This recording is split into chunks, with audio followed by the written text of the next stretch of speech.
Buongiorno amiche ed amici. Oggi vi voglio parlare di una pistola che ha fatto la storia del mondo delle armi, cioè la Heckler & Koch Mark 23 in calibro 45 ACP. Questa pistola è la versione civile della MK23 Mod 0 utilizzata dal SOCOM e la storia di quest'arma comincia nel 1991, quando il SOCOM era alla ricerca di una nuova pistola con cui equipaggiare le proprie truppe. In particolare il SOCOM non cercava una pistola normale, diciamo, ma cercava un vero e proprio sistema d'arma con cui aumentare la capacità offensiva di questa tipologia di arma. La pistola infatti può essere definita come un'arma secondaria, diciamo, cioè un'arma più votata alla difesa rispetto che all'offesa. Vi faccio un esempio concreto.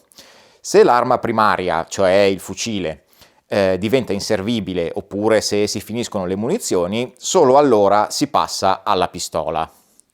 Il SOCOM voleva completamente stravolgere questo concetto e voleva far sì che in certi contesti la pistola potesse addirittura diventare l'arma primaria. Per questo si indisse l'Offensive Handgun Weapon System Program, cioè il programma sistema d'arma pistola offensiva. Si parla di sistema d'arma perché il programma comprendeva anche un moderatore di suono e un modulo tattico con puntatore laser.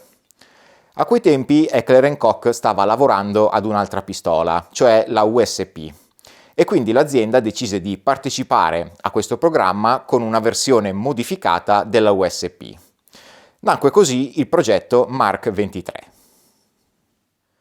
Il programma del SOCOM aveva dei requisiti davvero brutali per quanto riguarda affidabilità e precisione. La pistola doveva essere in grado di sparare munizioni calibro 45 plus P con palla da 185 grani. Le munizioni plus P sono delle munizioni che sviluppano il 10% di pressione in più rispetto alla pressione massima prevista dallo standard SAMI. Per quanto riguarda la precisione, la pistola doveva riuscire a produrre rosate di 5 colpi da 2 pollici e mezzo a 25 metri di distanza. La cosa incredibile è che non solo la Mark 23 è riuscita a superare tutti i test, ma li ha letteralmente distrutti. Pensate che la pistola è riuscita a sparare 30.000, ripeto 30.000 munizioni plus P senza che nessun componente si rompesse. Il carrello e il fusto poi hanno sparato altre 30.000 munizioni plus P. Inoltre uno dei criteri del programma era che la pistola doveva riuscire a sparare una media di 2000 colpi tra ogni inceppamento. La Mark 23 è riuscita a sparare come minimo 6.000 colpi circa e come massimo circa 15.000 colpi. Per quanto riguarda la precisione, la pistola è stata sottoposta a 450 test e la rosata di 5 colpi media ottenuta con l'arma in morsa, misurava 1 pollice e 44. 65 rosate misuravano meno di 1 pollice e addirittura 3 rosate misuravano mezzo pollice. Questi risultati davvero incredibili rendono la Mark 23 una delle pistole più testate e affidabili della storia. Le prime Mark 23 vennero consegnate al SOCOM nel 1996. Heckler & Koch faceva la pistola, il moderatore di suono veniva prodotto da Knights Armament, mentre il modulo laser veniva fatto da Insight. Purtroppo non ho la possibilità di farvi vedere questi due ultimi elementi, però avviciniamo comunque la telecamera e diamo un'occhiata a tutte le caratteristiche della Mark 23.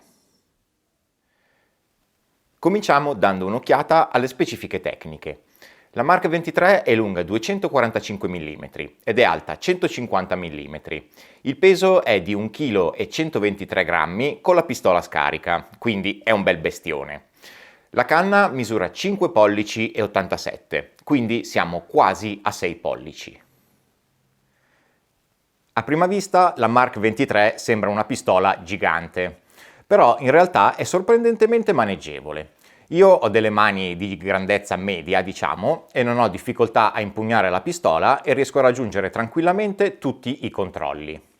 Quello che secondo me fa sembrare la pistola più grande rispetto a quello che è in realtà è il ponticello, che come vedete è davvero enorme per consentire l'utilizzo con pesanti guanti invernali.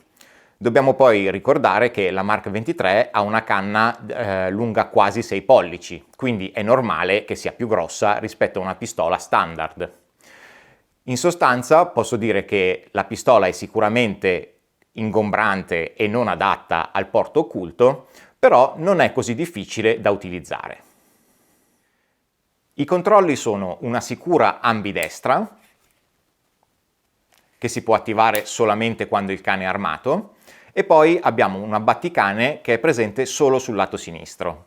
L'abbatticane funziona solamente quando la sicura è disinserita. Il sistema di sgancio caricatore è quello tipico delle pistole Heckler & Koch.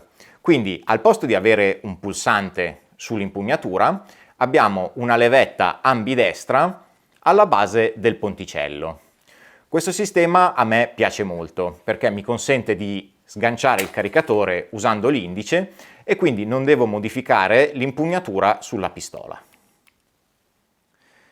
Grazie a questi controlli la pistola si può portare in singola azione con il colpo in canna e la sicura inserita, oppure in doppia azione sempre con il colpo in canna e con la sicura disinserita. L'impugnatura ha delle superfici antiscivolo che funzionano davvero alla grande. Sui lati abbiamo una specie di stippling, mentre sulla parte dorsale e frontale abbiamo delle cuspidi che bloccano la mano anche quando è bagnata. Diamo un'occhiata allo scatto. La singolazione non è niente male. Abbiamo un po' di precorsa, poi arriviamo al muro e lo sgancio è abbastanza leggero e molto netto. La doppiazione invece è quella tipica di una pistola militare, quindi è lunga, pesante, però la corsa è abbastanza fluida dal mio punto di vista. Ve la faccio rivedere. Sotto il ponticello troviamo il marchio del banco di prova di Ulm e 2 lettere. Queste 2 lettere servono per identificare l'anno di produzione delle pistole fatte da Heckler & Koch. A significa 0, B significa 1, C significa 2 e via discorrendo. La mia Mark 23 quindi è stata prodotta nel 2020. Sulle Mark 23 meno recenti, diciamo, questi marchi erano collocati sul carrello. Visto che la Mark 23 doveva farsi lunghi bagni in acqua salata, sul carrello veniva applicata una speciale vernice nera per evitare la ruggine. Questa finitura si chiamava finitura marittima ed era riconoscibile per il suo effetto laccato. Purtroppo da un bel po' di anni la finitura marittima non viene più usata sulle Mark 23, quindi bisogna accontentarsi di un carrello nitrurato. Gli organi di mira sono una tacca di mira con 2 pallini e un mirino con un pallino solo.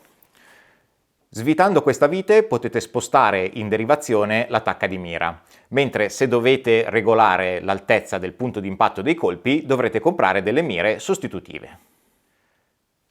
Sotto il carrello abbiamo quella che può sembrare una slitta Picatinny. In realtà si tratta di una slitta proprietaria di Heckler & Koch che serviva per il montaggio del LAM, cioè il Laser Aiming Module, in pratica un modulo tattico che includeva una torcia e un laser.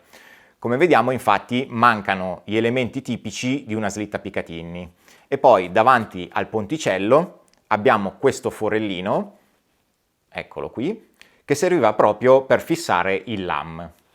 Su internet potete trovare degli adattatori che vi consentono di montare una normale slitta Picatinny sulla vostra Mark 23. Il sistema di funzionamento è una classica chiusura Browning modificata, quindi canna e carrello arretrano insieme per un breve tratto, poi la canna si abbassa, il carrello continua a retrocedere e poi si camera il colpo successivo. La pistola è alimentata da un caricatore bifilare in metallo in grado di contenere ben 12 colpi. Beh, direte voi, nulla di speciale, il mondo è pieno di 45 bifilari. Sì, avete ragione, però ricordiamoci che qui stiamo parlando di una pistola uscita negli anni 90 e a quei tempi le 45 bifilari ad alta capacità, diciamo, non erano molto comuni. Vediamo come smontare la pistola. Dopo esserci assicurati che l'arma sia scarica, facciamo retrocedere il carrello fino ad arrivare a questa tacca di smontaggio, così vedete. A questo punto possiamo tirar fuori l'hold open e poi possiamo separare il fusto dal carrello. Adesso via la molla di recupero e fuori anche la canna. Con la pistola smontata posso farvi vedere alcune delle particolarità della Mark 23. Cominciamo con la molla di recupero. Come vedete si tratta di una doppia molla prigioniera e la parte più interessante è la molla più interna, quella che va da qui fino a qui per intenderci.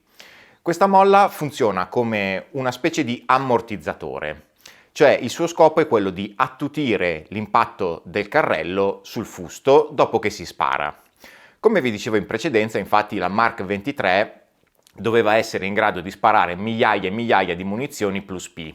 Quindi Heckler & Koch ha deciso di dotare la sua pistola di questo accorgimento proprio per decelerare il carrello quando questo arriva a fine corsa. Ovviamente grazie a questo sistema si aumenta la vita utile del fusto e quindi si aumenta anche l'affidabilità complessiva. La canna ha una rigatura poligonale ed è cromata internamente. Sulla volata abbiamo la filettatura per montare il moderatore di suono e poi abbiamo questo anello in gomma, questo qui. L'anello serve per mantenere ben centrata la canna all'interno del carrello. Vi faccio vedere come funziona.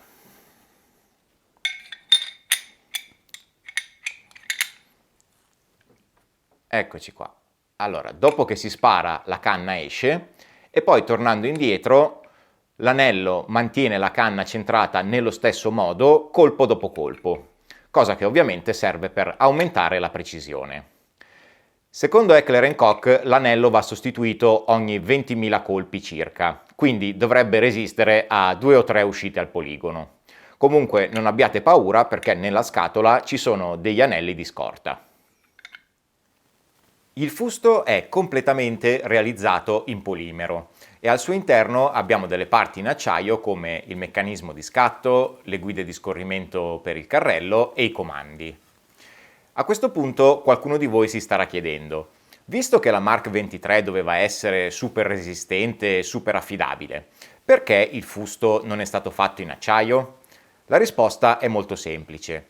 Il polimero è flessibile ed elastico, l'acciaio invece no. Immaginate di dover sparare migliaia e migliaia di colpi plus P con una pistola con fusto in acciaio. Molto probabilmente a lungo andare il fusto si creperà o si romperà. Questo perché l'acciaio è un materiale molto rigido, quindi non è in grado di disperdere o dissipare, insomma, l'energia prodotta dalle munizioni plus P. Il polimero, invece, appunto perché è flessibile ed elastico, è più adatto a gestire questo tipo di munizione. Un altro vantaggio del polimero è che non è soggetto alla corrosione e inoltre è anche più leggero rispetto al metallo. Il carrello della Mark 23 in pratica è il carrello di una USP sotto steroidi. Tutti gli elementi sono stati ingranditi e irrobustiti per aumentare l'affidabilità e la resistenza della pistola. Addirittura le spine elastiche sono nichelate per resistere all'azione dell'acqua salata. Vediamo come rimontare la pistola. Prendiamo il carrello e inseriamo la canna. Poi la molla di recupero.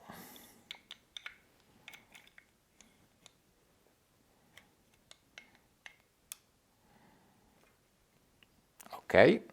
E mettiamo il tutto sul fusto. Reinseriamo il chiavistello di smontaggio